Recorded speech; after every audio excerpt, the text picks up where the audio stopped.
accepted this job, my dad did not speak to me for 1 week. It's all through my sisters because he was angry that I was going to move away from the home. At that year, I came in with one player, 13 years old. She was like 1'5". I was like, oh my God, what am I going to do with her? my court is Star, and we drew our own line. And I called that court Dracula court. Because every time the girls will fail and then, they will hurt themselves and it's bleeding. And then before it can heal, bleed again. That's how. Sorry, I'm going to be really vocal on this, right? You all feel that your hard work has been justified, that's one. Then you all feel that your hard work has been appreciated. You all can be very, very wise on choosing your words, and you all can be very vocal on this. Because we were sleeping in the caravan park, so cold, it was winter, and I drove a van.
Okay, Assalamualaikum. Very good morning, everyone. It's 10:40, 10:50. Alright, 10:50 in the morning.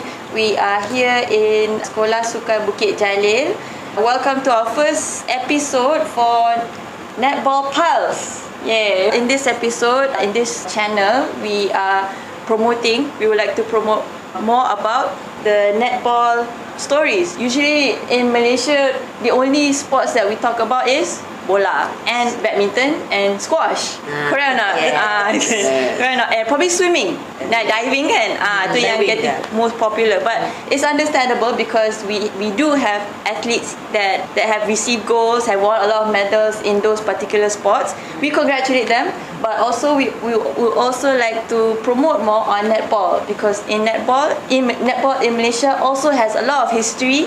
That's why in this special episode we are interviewing Miss Choo, who is a netball coach for 3 decades. Is that correct? Kan? 3 decades kan? 3 lebih.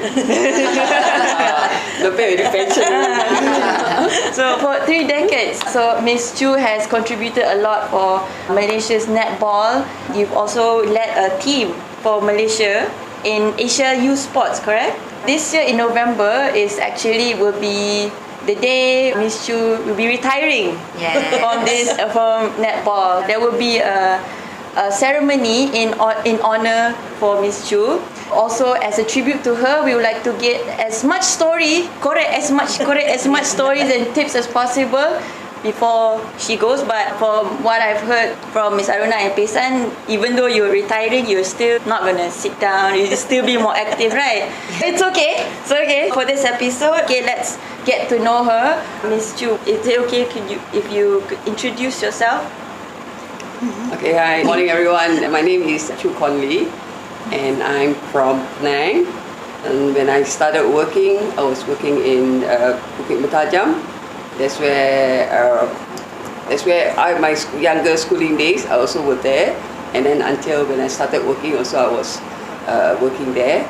And I was coaching the junior Penang team. And at the meantime also, I was playing for the senior Penang team. So I started my netball career in Penang, this one. And then after that, I left for uni in 1990 to 94. Then I came back again. I was like 1.5 years in Batua. Then before I accepted the offer to come to Bukit Jalil Sports School, whereby I got 2 offers for a job. One is to become a lecturer at the Maktab Perguruan Tuanku Bainun in Bukit Mertajam, and one is Sekolah Sukan Bukit Jalil in Kuala Lumpur. And I was keen to come here because in 1998 it's going to be Commonwealth Games, and I want to see the netball over here. We did not know about that. So when I accepted this job, my dad did not speak to me for 1 week. It's all through my sisters because he was angry that I was going to move away from the home. Yeah, so I think I make a good choice to come over here, whereby that's where I think all my netball coaching comes into place. And then I was like learning from a lot of people, and then from the association, and then how, I was the only one here for netball. But in Bukit Jalil Sports School. Okay. We started the school in 96, and then we got about 7 under 16, and then about 6 under 15 that came to the school as Form 1 and Form 4. That's how we started. So we got not enough players. So when it was started, we were playing under Zone Bangsa because we're not so good yet. But after a cup training, like everyday training and stuff like that, we become good. People open their eyes. Wow, Bukit Jalil Sports School. That's where the start of it. Yeah, it was really good. I did not know who my client was also. Because when we started, we don't know who is coming in. We did not go through selection, anything. So at that year, I came in with one player, 13 years old. She was like 150 centimeter. I was like, oh my God, what am I going to do with her? But eventually, she trained and trained and trained. She became a state player. That was great, To become a Malaysian player, I think it's quite tough lah. Yeah, because we need height, and then everything. Height is very important. So eventually, we grew lah better. So I have a choice to select players. Then that's where it becomes better and better and better. And then I learned along the way, and then I was coaching and stuff like that. Alright, for those who have not known, Miss Aruna here and Miss Pesa here were also students from Miss Choo, correct or not? Yes. Miss Aruna was also a team captain. For the national team, but for here I'm still under her. So the and little babies. currently Miss Pesan is a netball coach in Bukit Jalil. So ada pengganti. She's the successor. Yeah, Miss Aruna was playing at the age of 14, representing the country for the SEA Games. Yeah, correct. It was a good achievement for her and also for the school. It started from her. I come as a zero, so it's all from her. So there's nothing. I don't know netball because I remember probably she chose me due to my height, and then she called, "Are you coming or not? Why you are not here?" I still remember. So yeah, that's how it started. So I still remember when she said that in 1996 there's no even a highway behind here. There's no roads, no nothing kind of that. So it's all red earth around, and the only building that was ready was us and Majlis Sukan Negara. All that side is all red earth, and then with piles of steels, people doing work to complete the stadium for Commonwealth Games. So definitely they are the pioneer of this area. Yeah, so we only train at where the Astro Road is. It's not open. That was our training ground. So they were running along the road. No cars, no nothing. Yeah. At the time it was safe. And my court is star. And we drew our own line. And I called that court Dracula court. Because every time the girls will fall and then, they will hurt themselves and it's bleeding. And then before it can heal, bleed again. That's how tough it is. Yeah. Aruna, maybe you can share some of your experience being under Miss Choo.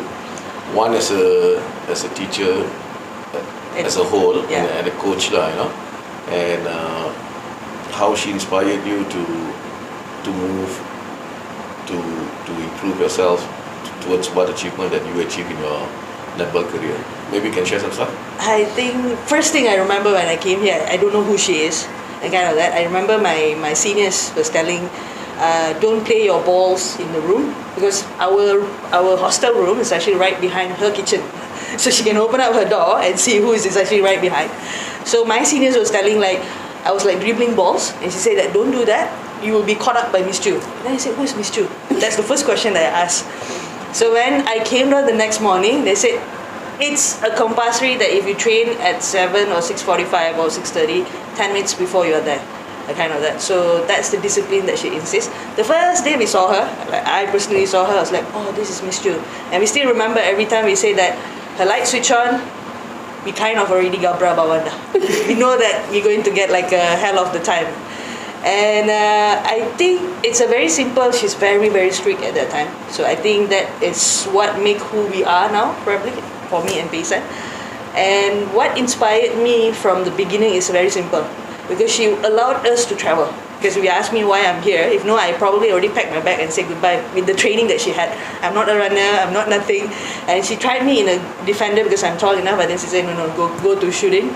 And then she just teach me from scratch. I think I have a good seniors as well. They show what's supposed to be done. Because I came in the 1000 of 2000, where already a 4 years pioneer of them already there, and they had a good seniors out there and teaching us all together. And she's my senior as well, 1 year ahead of 1 day older. So that's how it started. And I think because of her legacy, that she always makes sure that all her kids are very disciplined and do the correct netball. I think that's probably what make all of us become the factory of the industry, because we learn from the scratch and we make sure that we had the correct basic skills. So whenever we go anywhere, it just fit in. It doesn't need to like change a lot of things, kind of that. And I think 2001, it was a good journey because she managed to have, like, as you said, it started from Bangsa. I never heard that also before.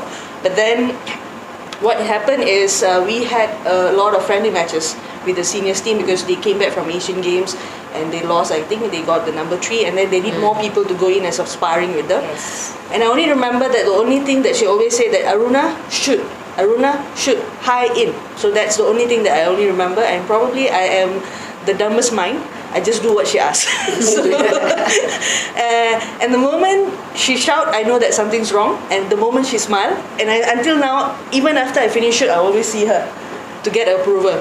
Did I do correct? I think that is default by even many years. I think if I go into the court now, if I see her, she will still find her where she is, kind of that. That is like by default. I scratch a lot, and until now, I still become a baby for her. I fumble, I drop her things. Even I'm probably somewhere now, but like I still do a lot of funny things in front of her. I think the most inspired thing that I took from her is just very simple. She's very dedicated in what she does. Like, from beginning until the end, she just makes sure that she groomed the young one to be there in the industry. And we make our high, and every time we go to any competitions, we kind of been seen. And we get that kind of attentions. And she's the first one who brought me to make sure that I fly. And the first flight that I went was Sarawak. It just happened because of her. The next year I went to Australia because of her. I think my starting journeys of traveling start from her. So that is the inspiring one, I think. So yeah, that's what she for me. How many coaches now we have in Bukit Jalan? Three currently. 3 currently, including Yes. you, yeah? Yeah, Yes. all of them is her successor as well. Yeah. So two of them is our ex-student. Ex-student. My ex-student. I think Yeah. the next one will be you, Paysan. Yeah, she will take over from me when I retire. So, what do you think? Filling up a big shoes going to be left by Miss Choo. How do you feel? How do I feel? Of course, feel a bit like pressure lah, because the legacy that she create is like not easy to recreate again for another people.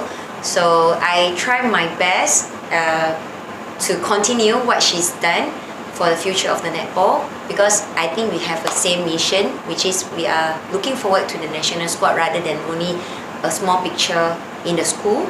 So anything that we discussions, we also will think ahead first. How about next? How about 5 years more? Like how about these girls 3 years more, where they have no heading to? So I think she do really mentoring me very well. So I know where I want to go, the directions, and of course I get scolded. It's normal. when